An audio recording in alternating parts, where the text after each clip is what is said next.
Disclaimer, मैं आप सभी को यही देना चाहूंगा कि इस वीडियो में इंट्राडे ट्रेड के बारे में बताया गया है जो बहुत रिस्की है। प्लीज अपने पैसे इन्वेस्ट करने से पहले किसी एक्सपर्ट से जरूर कंसल्ट कर ले। तो चलिए अब शुरू करते हैं वीडियो। क्या कभी आपने ये सोचा है कि आप दुनिया में कहीं से भी काम कर सको, दिन के सिर्फ कुछ घंटे ही देकर बहुत सारे पैसे कमा सको? आई नो, सुनने में बहुत अच्छा लग रहा है। आज मैं जिस बुक की समरी एंड एक्सप्लेनेशन आपके साथ शेयर करने वाला हूँ वो शायद आपको ड्रीम लाइफ अचीव करने में हेल्प कर सकता है, और वो बुक है how to trade for living, जिसके ऑथर हैं एंड्रयू अजीज। इस बुक में ऑथर ने फंडामेंटल्स ऑफ डे ट्रेडिंग को डिटेल में एक्सप्लेन किया है और ये भी बताया है कि कैसे डे ट्रेडिंग, जिसे इंट्राडे ट्रेडिंग भी कहते हैं, वो डिफरेंट है other sides of trading and investing से। और साथ ही साथ ऑथर ने इम्पोर्टेंट ट्रेडिंग स्ट्रैटेजीज भी शेयर की हैं जो बहुत सारे एक्सपर्ट ट्रेडर्स यूज करते हैं ज्यादा प्रॉफिट के लिए। ये बुक बहुत ज्यादा प्रैक्टिकल है और अगर आप एक बिगिनर ट्रेडर हैं या फिर आपको इंटरेस्ट है इंट्राडे ट्रेडिंग शुरू करने में, तो सिर्फ इस लौते वीडियो से आप इतना कुछ सीख सकते हैं जो कि इक्वल है पेड कोर्सेज से। क्योंकि इस वीडियो को पूरा देखने के बाद आपको ये पता लग जाएगा कि कैसे ट्रेडिंग शुरू करना है, कहाँ से करना है और आपको कितनी एक्सपेक्टेशंस होनी चाहिए, और फाइनली कैसे आप खुद का ट्रेडिंग स्ट्रैटेजी को डेवलप कर सकते हैं। तो मैं बहुत एक्साइटेड हूँ आपको ये सारी नॉलेज शेयर करने में जो मैंने सीखा है, और आपको मैं ये रिक्वेस्ट करूँगा कि आप अपना पूरा अटेंशन इस वीडियो में जरूर दीजिए, बाकी आप ऑटोमेटिकली सीख जाएंगे। इंट्राडे ट्रेडिंग अगर मैं आपको सिंपल में एक्सप्लेन करूँ तो आपको शेयर्स खरीदने हैं और बेचने हैं सुबह 9:15 AM से 3:30 PM के बीच, और मान लेते हैं कि अगर आपने नहीं बेचा तो आपका ब्रोकर ऑटोमेटिकली बेच देगा और जो भी प्रॉफिट लॉस होगा वो आपका होगा। बुक के पहले पेज में ही ऑथर ने ये कहा है कि आप इंट्राडे कर रातों रात अमीर नहीं बन सकते, और 90% ट्रेडर्स अपने पैसे लूज करते हैं इंट्राडे ट्रेडिंग में। इससे पहले कि आप डीमोटिवेट हो जाओ, मैं आपको कुछ बेसिक्स फैक्ट शेयर करता हूँ ट्रेडिंग के बारे में। सबसे पहले, ट्रेडिंग एक गैम्बल नहीं है और ना ही ये एक लॉटरी है। लोगों को ये लगता है कि सुबह किसी शेयर को खरीदा और चाय वगैरह पी, और जब तक वो चाय खत्म हुई उसी शेयर को बेच दिया और प्रॉफिट कमा लिया और फिर मजा नहीं लगी। लेकिन ऐसा बिल्कुल नहीं होता। ट्रेडिंग एक बिजनेस है, इसीलिए ऑथर का रूल नंबर 1 है intraday trading is not a strategy to get rich quickly. Intraday trading में आप इंडिया के सबसे स्मार्टेस्ट ट्रेडर्स के साथ कम्पीट कर रहे हैं और हर कोई पैसे बनाने आया है। इंट्राडे ट्रेडिंग को इंटेलेक्चुअली इंटेंस बिजनेस भी लोग कहते हैं, क्योंकि इसमें सक्सेस पाने के लिए आपको अपने दिमाग को बहुत यूज करना पड़ेगा। रूल नंबर 2 है intraday trading is not easy, it is a serious business and you should treat it as such. Trading एक प्रोफेशन है, जैसे medicine, law, engineering. Intraday trading के लिए भी आपको right tools and software, education, patience and practice चाहिए होती है। ऑथर को लकीली अपने पहले ट्रेड पर ही बहुत प्रॉफिट हो गई थी। उन्होंने एक्विनॉक्स फार्माटिकल्स की 100 शेयर्स खरीदा $4 पर शेयर पर, और उसी दिन उन्होंने उसे सेल किया $10 पर शेयर पर, जिससे उन्होंने एक ही दिन में $6,000 बनाए थे, और उसी $6,000 को वो सिर्फ 3 से 4 दिन में पूरा लूज कर लिया। सबसे पहले हमें पता होना चाहिए डिफरेंस क्या है short selling and long selling में। देखिए, शॉर्ट सेलिंग बहुत ही इंटरेस्टिंग है। इसमें आप तब पैसे कमाते हैं जब मार्केट गिरता है। जी हाँ, आपने सही सुना। मान लेते हैं कि आपके पास कुछ पैसे हैं और आपको लगता है कि मार्केट गिरने वाला है, तो आपने फॉर एग्जाम्पल टाटा मोटर्स का शेयर्स बेच दिया 450 रुपीज में 10 शेयर्स अपने ब्रोकर से उधार लेकर, और मान लेते हैं कि इनका प्राइस 440 रुपीज हो गया। तो जब आप 10 शेयर्स को बाय करते हो अपने ब्रोकर को देने के लिए, तो जो डिफरेंस आएगा इस केस में 100 रुपीज, वो आपका होगा। मुझे पता है कि ये बहुत कंफ्यूजिंग हो गया आपके लिए। आप सोच रहे होंगे कि पहले बेचना है फिर खरीदना है, ये कैसा लॉजिक है। मान लेते हैं कि आप अपस्टॉक्स को यूज करते हैं एज अ डिस्काउंट ब्रोकर, जिसका लिंक डिस्क्रिप्शन में है। आप अपना फ्री डीमैट अकाउंट ओपन कर लीजिए अगर आपके पास नहीं है तो। आपने टाटा मोटर्स के 10 शेयर्स बेचे 450 रुपीज में, तो आपके अकाउंट में -10 शेयर्स दिखेगा, और क्योंकि आपने उसे बेचा है तो 4500 रुपीज आपको मिलना चाहिए। लेकिन ये आपको नहीं मिलेगा जब तक आप उन शेयर्स को फिर से खरीद कर अपना अकाउंट को क्लियर नहीं करते। यानी जब आप 10 शेयर्स खरीदेंगे 440 रुपीज में, यानी टोटल 4400 रुपीज में, तो जो डिफरेंस है यानी 100 रुपए का, ये आपको मिलेगा एज अ प्रॉफिट। इसका ठीक उल्टा हो सकता है, यानी अगर आपके शेयर्स गिरने की बजाय 10 रुपए से बढ़ गया, देन आपको 100 रुपीज अपने जेब से भरने पड़ेंगे। इसमें अनलिमिटेड प्रॉफिट है और साथ ही साथ अनलिमिटेड लॉस भी है अगर आप स्टॉप लॉस नहीं लगाते हो तो। शॉर्ट सेलिंग बहुत रिस्की है, लेकिन अगर किसी व्यक्ति के पास enough knowledge, skills and practice है तो आप बहुत पैसे कमा सकते हैं शॉर्ट सेलिंग से। लॉन्ग सेलिंग का कॉन्सेप्ट बहुत ही सिंपल है। आप किसी भी शेयर को परचेज करते हैं क्योंकि आपको लगता है कि इसका प्राइस बढ़ने वाला है, तो जब वो बढ़ता है देन आपको प्रॉफिट होता है, और अगर कमता है तो आपको लॉस होता है। आई होप अभी तक कॉन्सेप्ट बिल्कुल क्लियर है आपके लिए। इंट्राडे ट्रेडिंग एक बिजनेस है और इसमें मास्टर करने के लिए बहुत टाइम देना पड़ता है, और शॉर्ट सेलिंग एक ऐसा इन्वेस्टिंग टूल है जिसमें मार्केट गिरने पर आप पैसे कमा सकते हैं। ऑथर कहते हैं कि अगर आपको एक सक्सेसफुल ट्रेडर बनना है, फिर आपके पास 3 चीजें होनी चाहिए। Number 1, sound psychology. Number 2, series of logical trading strategies. Number 3, effective risk management plan. जो ट्रेडिंग में बिगिनर होते हैं वो अक्सर इंडिकेटर्स एंड ट्रेडिंग स्ट्रैटेजीज पर फोकस करते हैं, लेकिन trading psychology and risk management को वो इग्नोर करते हैं, इसीलिए उन्हें नुकसान भी ज्यादा होता है। आपका सवाल ये हो सकता है कि स्टॉक्स को कैसे ढूंढें ट्रेड करने के लिए। इस पर ऑथर ने एक पूरा चैप्टर लिखा है, how to find stocks for trades. Author यहाँ इंट्रोड्यूस करते हैं अल्फा प्रेडिटर के बारे में, जिससे रूल नंबर 3 है, retail traders trade only alpha predators, high relative volume stocks that have fundamental catalyst and are being traded regardless of the overall market. Retail trader का मतलब है हम जैसे आम लोग जो सिर्फ अपने पैसे इन्वेस्ट करते हैं अपना वेल्थ बढ़ाने के लिए। दूसरे होते हैं इंस्टीट्यूशनल ट्रेडर, जो जनरली बड़ी कंपनीज होती हैं, जैसे कि mutual funds companies, insurance companies, ETFs. वो कंपनी जो लोगों के पैसे इन्वेस्ट करती है उनका वेल्थ बढ़ाने के लिए और खुद का कमीशन लेने के लिए, वो होते हैं इंस्टीट्यूशनल ट्रेडर्स। तो ऑथर ने इस रूल में यही कहा है कि रिटेल ट्रेडर्स हमेशा अल्फा प्रेडिटर को ट्रेड करते हैं। Alpha predators according to the author वो स्टॉक्स होते हैं जिनका रिसेंटली एक फंडामेंटल न्यूज आता है एक दिन पहले या उसी दिन या उसी घंटे। इम्पोर्टेंट न्यूज या इवेंट्स हमेशा कंपनीज के ऊपर बहुत बड़ा इफेक्ट पड़ता है उसके शेयर प्राइस पे। फॉर एग्जांपल, गूगल ने जनवरी 2022 के एंड में ये डिसाइड किया कि वो 1 बिलियन यूएसडी यानी यूएस डॉलर्स को इन्वेस्ट करेंगे एयरटेल में। तो जैसे कि आप देख सकते हैं कि 24 जनवरी 2022 में एयरटेल का शेयर प्राइस था 689 रुपीज और वही 31 जनवरी में वो बढ़कर 730 रुपीज के अराउंड ट्रेड कर रहा था। तो एयरटेल था अल्फा प्रेडिटर रिटेल इन्वेस्टर के लिए उस दिन या उस वीक। एक और कॉन्सेप्ट जो रूल नंबर 3 में है वो है फंडामेंटल कैटलिस्ट। फंडामेंटल कैटलिस्ट का मतलब है ऐसा न्यूज, इवेंट या अनाउंसमेंट किसी भी कंपनी के बारे में जो स्टॉक प्राइस को बढ़ा सकता है, जिससे उस दिन रिटेल ट्रेडर्स के लिए वो सुटेबल स्टॉक होता है ट्रेड करने के लिए। फंडामेंटल कैटलिस्ट जैसे अर्निंग रिपोर्ट्स, किसी कंपनी का बहुत प्रॉफिट हुआ है किसी क्वार्टर में, ये एक फंडामेंटल कैटलिस्ट की तरह काम करता है। अर्निंग्स वार्निंग या प्री अनाउंसमेंट्स, जो कोई वार्निंग दिखती है किसी कंपनी की या उनका सेल्स तो बढ़ रहा है लेकिन नेट प्रॉफिट उतना नहीं बढ़ रहा है जैसे कि सेल्स बढ़ रहा है।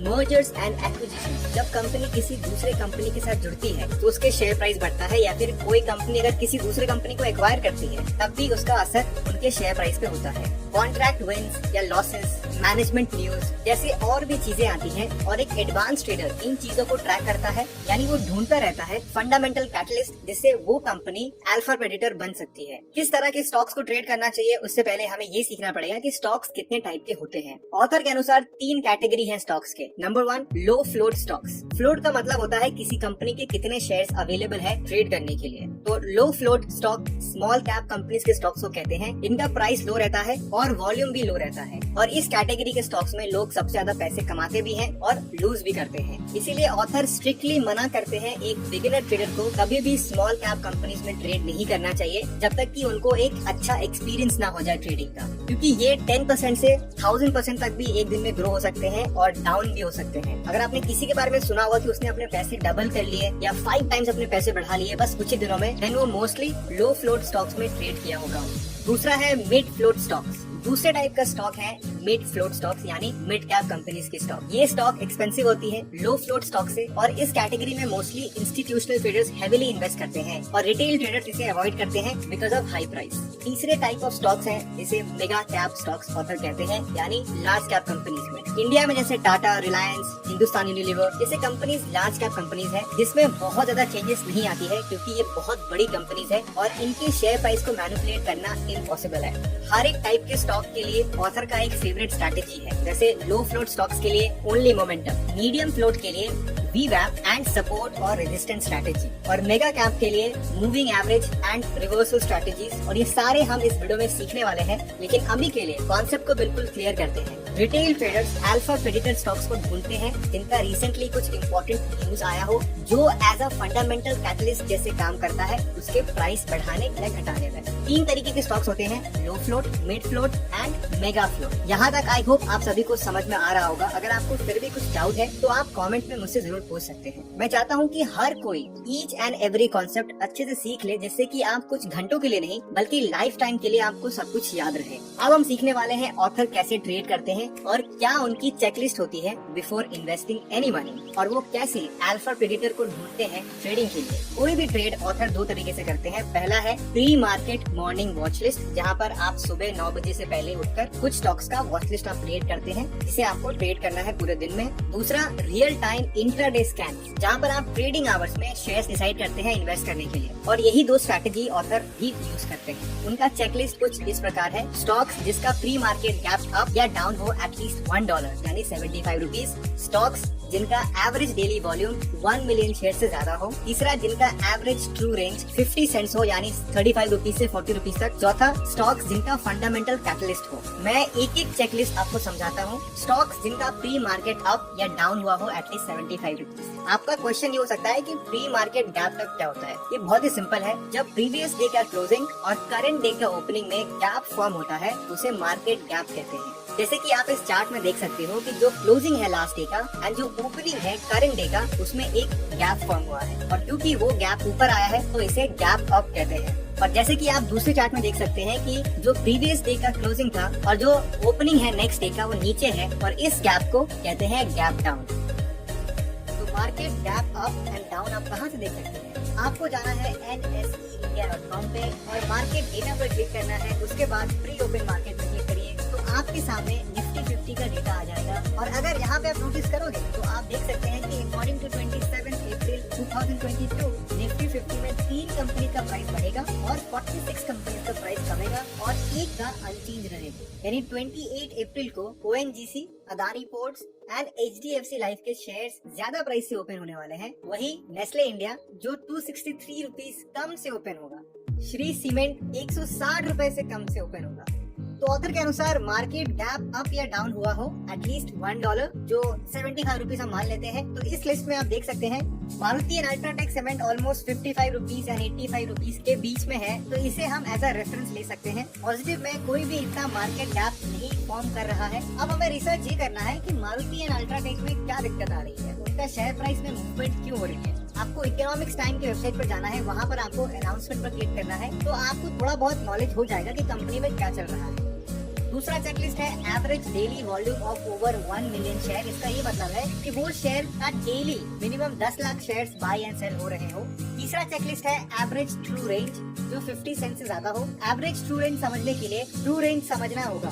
मान लेते हैं कि एक ग्रीन कैंडल है किसी भी एक शेयर का, जहाँ पर उस दिन का हाई है 100 रुपीज, उस दिन का लो है 90 रुपीज। तो उस पर्टिकुलर पीरियड का जो 1 मिनट भी हो सकता है और 1 घंटा भी और एक पूरा दिन भी, इजी रखने के लिए उस दिन का ट्रू रेंज है 10 रुपीज। ऐसा करके अगर हम 10 दिन का कैलकुलेट करें तो एवरी डे का ट्रू रेंज डिवाइडेड बाय 10 होगा तो हमें एवरेज ट्रू रेंज मिल जाएगा। जिसका मतलब यही है कि ये स्टॉक किस रेंज में ही मूव कर रहा है। तो ऑथर के चेकलिस्ट के हिसाब से वो स्टॉक चुने जिसका एवरेज ट्रू रेंज 35 रुपीज होना चाहिए।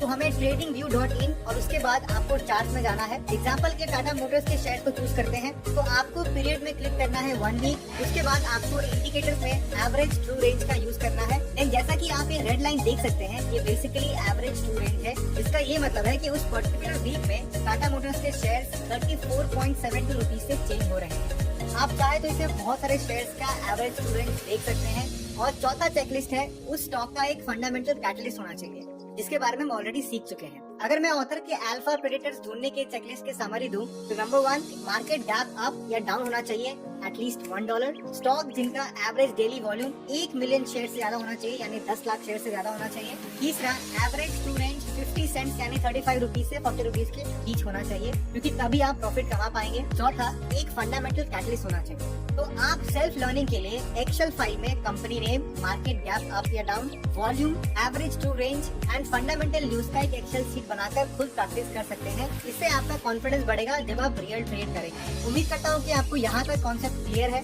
नेक्स्ट कॉन्सेप्ट हम सीखने वाले हैं कैंडलस्टिक्स, जो आपकी ट्रेडिंग जर्नी में एवरीडे यूज होने वाला है। Chapter 6 introduction to candlesticks. ये चैप्टर हम सभी के लिए काफी इम्पोर्टेंट है और काफी इंटरेस्टिंग भी है। 17th सेंचुरी में जापानीज राइस ट्रेडर्स ने सबसे पहले कैंडलस्टिक्स पैटर्न स्टार्ट किया था। कैंडलस्टिक कुछ इस तरीके का होता है जिसका हॉलो पार्ट को बॉडी कहते हैं और उसके ऊपर एंड नीचे जो लाइन है उसे शैडो, विक या टेल कहते हैं। किसी भी शेयर का हाईएस्ट प्राइस ऊपर वाला टेल को रिप्रेजेंट करता है और दिन का लोएस्ट प्राइस नीचे वाला टेल या फिर विक को। कैंडलस्टिक को बनाने के लिए आपके पास कुल 4 डेटा होना चाहिए। Number 1 open price, number 2 the highest price in the chosen time frame, तीसरा lowest price in that period, number 4 closing price. Candlestick दो कैटेगरी के होते हैं, पहला है बुलिश कैंडलस्टिक, दूसरा है बेयरिश कैंडलस्टिक। एक कैंडलस्टिक ग्रीन तब होता है जब ओपनिंग प्राइस से ज्यादा होता है क्लोजिंग प्राइस। अगर एक स्टॉक 100 रुपए से ओपन हुआ है सुबह के 10 बजे तो 11 बजे तक उसका प्राइस अगर 120 रुपीज हो जाए तो यहाँ पे ग्रीन कैंडलस्टिक बनेगा, और 125 रुपीज अगर उसका हाईएस्ट रहा है तो वो ऊपर में आएगा, और अगर 80 रुपीज लोएस्ट रहा है तो 80 रुपीज नीचे आएगा। इसका ठीक उल्टा होगा जब कोई स्टॉक ओपन हुआ हो ज्यादा प्राइस में लेकिन क्लोज हुआ है कम प्राइस में, देन रेड कैंडलस्टिक बनेगा और दिन का हाईएस्ट एंड लोएस्ट उसी तरीके से हम पुट करेंगे। जब किसी स्टॉक का क्लोजिंग प्राइस ज्यादा है ओपनिंग प्राइस से तब ये इंडिकेट करता है कि अभी बाइंग प्रेशर है, और जब क्लोजिंग प्राइस कम है ओपनिंग प्राइस से तब ये इंडिकेट करता है कि अभी सेलिंग प्राइस है। अब कैंडलस्टिक तो बहुत तरीके के होते हैं, अगर आपको डिटेल में सीखना है कैंडलस्टिक तो आप मुझे कमेंट कर सकते हैं, मैं इसके लिए एक स्पेसिफिक वीडियो बनाऊंगा और आपके लिए जल्द ही अपलोड करूंगा। Chapter 7 the most important day trading strategies. इस चैप्टर में ऑथर ने अपना ट्रेडिंग स्ट्रैटेजी शेयर किया है, यानी उनका price action, technical indicators and chart patterns. Price action एक ट्रेडिंग टेक्निक है जिसमें ट्रेडर्स मार्केट को रीड करते हैं और डिसीजंस लेते हैं किसी भी शेयर का recent and actual price movement पर। एज अ ट्रेडर आपको कोई जरूरत नहीं है कि आप किसी कंपनी की डिटेल रिसर्च करें, उनका बिजनेस क्या है, उनका लॉन्ग टर्म गोल्स क्या है, या फिर उस कंपनी की मैनेजमेंट कैसी है। ये सारी चीजें फंडामेंटल एनालिसिस में आता है, लेकिन एक ट्रेडर को फोकस करना है टेक्निकल एनालिसिस पर। ऑथर कहते हैं कि आपको डेफिनेटली फंडामेंटल कैटलिस्ट को आइडेंटिफाई करना चाहिए, क्योंकि सडनली किसी स्टॉक का प्राइस बढ़ रहा है, लेकिन इसका ये मतलब नहीं है कि आपका पूरा टाइम सिर्फ और सिर्फ न्यूज चैनल पे ही आप देखते रहो, कंपनी की कॉन्फ्रेंस इवेंट्स देख रहे हैं। ये सारी चीजें लॉन्ग टर्म इन्वेस्टर के लिए है, ना कि एक एक्सपर्ट इंट्राडे ट्रेडर के लिए। तो अब हम 3 स्ट्रैटेजी सीखने वाले हैं जिससे कि आप ट्रेडिंग कर सकते हैं और अच्छा प्रॉफिट बुक कर सकते हैं। पहला है ABCD pattern. ABCD pattern one of the most easiest and basic pattern है ट्रेड करने के लिए, जो दोनों beginner and experience trader use करते हैं। ABCD पैटर्न स्टार्ट होता है अपवर्ड मूवमेंट से, जैसे कि आप देख सकते हैं इस पिक्चर में। बायर्स यहाँ पर एग्रेसिवली बाय करते हैं उस स्टॉक को पॉइंट A से, और उसका प्राइस भी बढ़ता रहता है और वो उस दिन का हाईएस्ट तक पहुँचता है, यहाँ पर पॉइंट B कह सकते हैं उसको। उसके बाद बायर्स अपने शेयर्स बेचना शुरू करते हैं और कुछ देर तक वो शेयर A और B के बिटवीन ही ट्रेड कर रहा होता है, लेकिन वो मैक्सिमम लो C तक ही आता है। यहाँ पर ऑथर का स्ट्रैटेजी है कि आपको पॉइंट C के अराउंड एंट्री लेनी है, यानी आपको यहाँ पे पैसे लगाने हैं और शेयर्स को बाय करना है, और आपको स्टॉप लॉस C से थोड़ा नीचे पुट करना है। स्टॉप लॉस यानी जहाँ पर आपके शेयर्स ऑटोमेटिकली बिक जाएंगे, और ये करने से आपको बहुत ज्यादा लॉस नहीं होगा, और आपको टारगेट करना है D, जहाँ पर आपका शेयर बिक जाएगा और आप प्रॉफिट बुक कर लेंगे। वैसे इस ग्राफ में तो D काफी ऊपर है, लेकिन आपको D को एस्टिमेट करना है कि D के आसपास, और जैसे ही शेयर वहाँ पे हिट करता है तो आपको 50% अपने शेयर्स बेचकर प्रॉफिट बुक करना है, और आपका स्टॉप लॉस D से थोड़ा नीचे होगा, और फिर वेट करना है मार्केट मूवमेंट का, और जैसे ही मार्केट और ऊपर जाता है तो आपको बेचकर प्रॉफिट बुक करना है। तो ये था ABCD पैटर्न, जो काफी इजी है और डिफिकल्ट भी, बिकॉज बहुत सारे लोग इसे यूज करते हैं। दूसरा पैटर्न है बुल फ्लैग मोमेंटम। इस पैटर्न में क्या होता है कि ये चार्ट एक फ्लैग की तरह दिखता है जो पोल पर है, कुछ इस तरीके से। तो जरूरी ये है कि जब मार्केट साइडवेज चल रहा है, जिसका ये मतलब होता है कि जहाँ पर बायर्स अपना प्रॉफिट बुक कर रहे हैं लेकिन नए बायर्स भी और इसमें एंट्री ले रहे हैं, इससे क्या होता है कि ये एक फ्लैग की तरह चलते रहता है लिमिटेड टाइम के लिए। तो इस पैटर्न में मोस्टली ट्रेडर्स पहला बुल फ्लैग मिस कर जाते हैं, इसीलिए ऑथर मेक श्योर करते हैं कि दूसरा पोल बनते ही वो वहाँ पर एंट्री ले, और जैसे ही प्राइस हाई टच हो तो तुरंत ही उसे वहाँ पर सेल कर दे। जैसे कि आप देख सकते हैं कि दूसरा पोल बनना शुरू ही हुआ था कि ऑथर ने यहाँ पर एंट्री ली, और उनका स्टॉप लॉस थोड़ा नीचे था और उन्होंने उस दिन का हाईएस्ट पर एग्जिट लिया, और डेफिनेटली उनको प्रॉफिट भी हुआ। अब आते हैं तीसरे पैटर्न पर, जो है मूविंग एवरेज। मूविंग एवरेज एक सिंपल टेक्निकल एनालिसिस टूल है जो मार्केट मूवमेंट को इजी तरीके से शो करता है उनका एवरेज प्राइस से। एवरेज 10 दिन, 20 दिन और इवन 200 दिन का भी हो सकता है। इसका बेस्ट एडवांटेज ये है कि जब एक beginner trader daily price fluctuation को देखता है तो वो काफी कंफ्यूज हो जाते हैं, लेकिन जैसे ही आप मूविंग एवरेज यूज करते हैं, जैसे कि 40 डेज का, तो आपको ट्रेंड पता लग जाता है कि ये बुलिश है या बेरिश है, और साथ ही साथ आपको सपोर्ट एंड रेजिस्टेंस लेवल भी पता चल जाता है उस स्पेसिफिक शेयर का। जैसे कि ये है एक बुलिश मूविंग एवरेज, जहाँ पर आप देख सकते हैं कि इनका ट्रेंड अपवर्ड है, और ये है एक डाउन ट्रेंड जो आप मूविंग एवरेज से भी देख सकते हैं कई सारे स्टॉक्स का। 2 टाइप के मूविंग एवरेज होते हैं, number 1 simple moving average, number 2 exponential moving average. Simple moving average का कॉन्सेप्ट बहुत सिंपल है। फॉर एग्जांपल, अगर आप 5 दिन का मूविंग एवरेज निकालते हैं किसी भी एक स्टॉक का, तो हर दिन का क्लोजिंग प्राइस को आपको ऐड करना है और डिवाइड करना है 5 से, तो आपको सिंपल मूविंग एवरेज मिल जाता है। यहाँ पे हर एक दिन को इक्वली वेटेज दिया जाता है। लेकिन एक्सपोनेंशियल मूविंग एवरेज में थोड़ा कॉम्प्लिकेटेड है सिंपल मूविंग एवरेज से। इसमें ज्यादा वेटेज रीसेंट प्राइसेस के ऊपर दिया जाता है, ना कि पास्ट प्राइसेस पर। फॉर एग्जाम्पल, अगर 50 डे का simple and exponential moving average calculate करें तो आप देखेंगे कि एक्सपोनेंशियल एवरेज जल्दी रिएक्ट करता है सिंपल मूविंग एवरेज से। जैसे कि आप ये देख सकते हैं कि जो ये रेड लाइन है वो सिंपल मूविंग एवरेज है निफ्टी बैंक इंडेक्स का 50 डेज का, और जो ब्राउन लाइन है वो एक्सपोनेंशियल मूविंग एवरेज का है। सिंपल मूविंग एवरेज के अकॉर्डिंग निफ्टी बैंक बुलिश है, लेकिन एक्सपोनेंशियल मूविंग एवरेज जो रीसेंट प्राइसेस को ज्यादा वेटेज देते हैं उस हिसाब से निफ्टी बैंक काफी ज्यादा बुलिश है। आपको हर एक ट्रेडिंग प्लेटफॉर्म में ये इंडिकेटर मिल जाता है, आपको बस इंडिकेटर पे क्लिक करना है, देन मूविंग एवरेज यूज कर सकते हैं। उसके बाद आपको टाइम एंड कौन सा मूविंग एवरेज यूज करना है ये सब आपको मिल जाएगा, और ये काफी इजी है बाकी पैटर्न से। ऑथर कहते हैं कि जैसे हर एक व्यक्ति डिफरेंट है, उसी तरह आपके लिए कौन सा स्ट्रैटेजी बेस्ट रहेगा वो जानने के लिए आपको डिफरेंट स्ट्रैटेजी यूज करनी पड़ेगी। उसमें से आपको 2-3 स्ट्रैटेजी ही चूज करना है जिसे आपको डेली प्रैक्टिस करना है, क्योंकि कोई भी ट्रेडर सब कुछ नहीं सीखता, वो बस कुछ चीजें को सीखते हैं और उसे इतना प्रैक्टिस करते हैं जिससे वो उस पर्टिकुलर स्किल में बहुत अच्छे हो जाते हैं, जिससे कि वो कभी भी कंफ्यूज नहीं रहते हैं कि कौन सा स्ट्रैटेजी यूज करना है। अब आते हैं वीडियो के एंड में। अगर आपको सक्सेसफुल ट्रेडर बनना है देन सबसे पहले अल्फा प्रेडेटर आपको ढूंढना है। दूसरा, आपको अपना ट्रेडिंग प्लान करना है, जिससे कि आपको ये पता होना चाहिए कि आपको एंट्री कब लेनी है, आपका स्टॉप लॉस कहाँ लगेगा, और फाइनली आपको एग्जिट कहाँ करना है। तीसरा पॉइंट है एग्जीक्यूशन का। आपने प्लानिंग तो कर ली, लेकिन ये बहुत जरूरी है कि आप एग्जीक्यूट भी करें उसे। और चौथा पॉइंट है आपको जर्नलिंग का। ऑथर कहते हैं कि हर एक ट्रेडर को एक जर्नल मेंटेन करना है, जिसमें आपको डेली लर्निंग लिखनी है कि आपको अगर लॉस हुआ तो क्यों हुआ और आप कहाँ पर इम्प्रूव कर सकते हैं। उम्मीद करता हूँ कि आपको ये वीडियो पसंद आई होगी और आपने कुछ जरूर नया सीखा होगा इस वीडियो से। अगर आपको थोड़ा भी ये वीडियो पसंद आया तो आप इस वीडियो को लाइक कर सकते हैं, जिससे कि मुझे मोटिवेशन मिलती है कि मैं और आपके लिए वीडियोस बनाऊं।